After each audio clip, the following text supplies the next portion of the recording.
Marie Curie, une femme méconnue.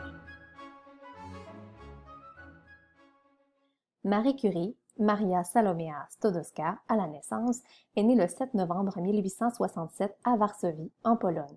Elle vient d'une grande famille de parents enseignants patriotes et très cultivés.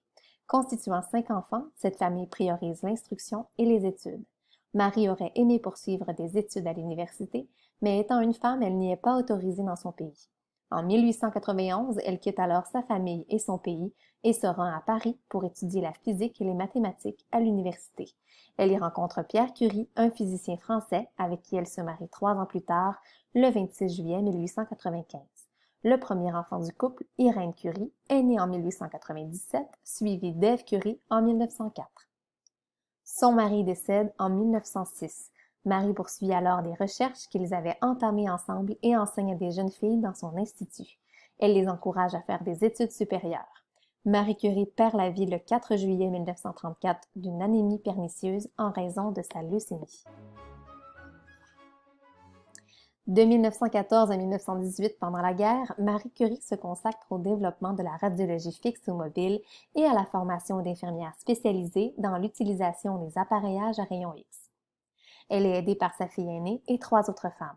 Au sein de la Croix-Rouge et du patronage national aux blessés, Marie Curie arrive à faire équiper 18 voitures radiologiques, surnommées plus tard les Petites Curie par sa fille. Grâce à Marie Curie, plus d'1 million de blessés bénéficient d'une technique éprouvée pour la localisation des projectiles. Plusieurs vies ont été sauvées. Pierre et Marie Curie font des recherches sur la radioactivité dans leur propre laboratoire. Ils découvrent 2 nouveaux métaux actifs, le radium et le polonium. Marie et Pierre reçoivent un prix Nobel de physique pour cette découverte en 1903. En 1911, elle gagne un second prix Nobel, mais cette fois en chimie. La construction de son institut sur le radium commence en 1912.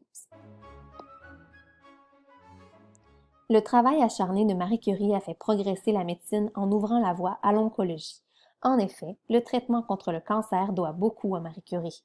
Elle a développé une technique de traitement de radiothérapie dans laquelle l'irradiation se réalise par une source radioactive placée à l'intérieur de l'organisme, nommée aujourd'hui la Curie-thérapie. Grâce à ce traitement, les patients ont moins besoin d'aller à l'hôpital comparativement à la radioactivité externe.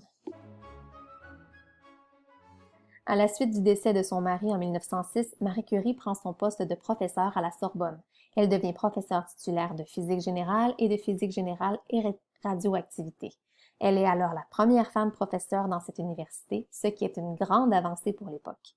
Lors de l'obtention de son prix Nobel de chimie en 1911, elle est la seule femme invitée au célèbre congrès Solvay, où plusieurs conférences sur la physique et la chimie sont données. Elle devient une figure médiatique aux États-Unis où elle fera campagne pour récolter des fonds pour la recherche scientifique du radium. Elle devient alors un modèle dans la cause de la femme. Tout au long de sa vie, Marie Curie s'est donné corps et âme à la science. Suite à la découverte et aux expositions à des substances radioactives très dangereuses dont on ignorait encore les effets sur le corps humain, la santé de cette femme s'est grandement détériorée. Elle en développe une leucémie qui mène à son décès. C'est le cas de le dire, elle a réellement donné sa vie à la science.